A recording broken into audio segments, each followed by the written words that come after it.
Kurangnya kualitas dan kuantitas infrastruktur keras seperti jalan harus segera didorong untuk dilakukan pengembangan struktural dan secara cepat, karena hal ini menjadi salah satu yang menghambat perekonomian Indonesia. Peningkatan pembangunan infrastruktur jalan raya di seluruh Indonesia sangatlah penting karena dapat menggerakkan perekonomian rakyat.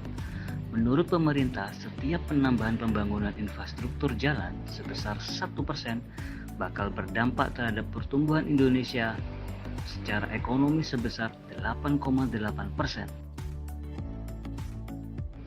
Berdasarkan data yang dikutip dari BPS, jumlah total panjang jalan di Indonesia, baik jalan negara, provinsi, dan jalan kabupaten pada tahun 2018 tercatat sebesar 540.000 km.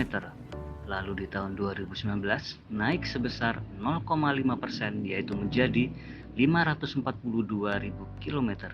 Dan di saat masa pandemi COVID-19 yang mempengaruhi di hampir semua sektor, sehingga total jalan di tahun 2020 hanya menjadi 542.909 km. Di sisi lain, peningkatan jumlah dan volume kendaraan bermotor cukup pesat. Bahkan, kendaraan bermotor ini sering dituding sebagai biang kerok kemacetan di beberapa wilayah di Indonesia, terlebih di jam-jam tertentu.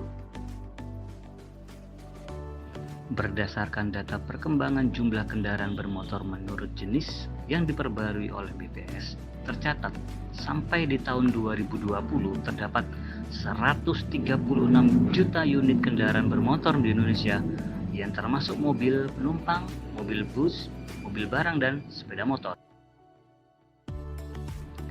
Jika dibandingkan di tahun 2019, sebenarnya kenaikan tersebut tidak terlalu besar, yaitu hanya 1,9%, atau di tahun tersebut terdapat 133 juta unit kendaraan bermotor.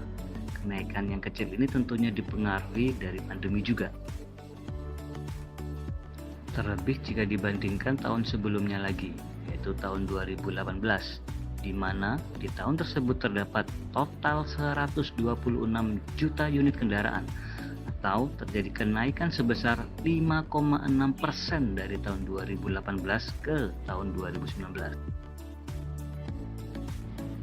Maka tidaklah berimbang membandingkan laju kenaikan pertambahan jalan dengan laju kenaikan pertumbuhan jumlah kendaraan.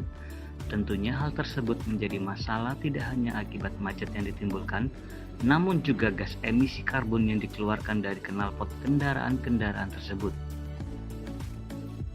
Akselerasi tersebut menimbulkan dampak yang signifikan dalam proses pemanasan global.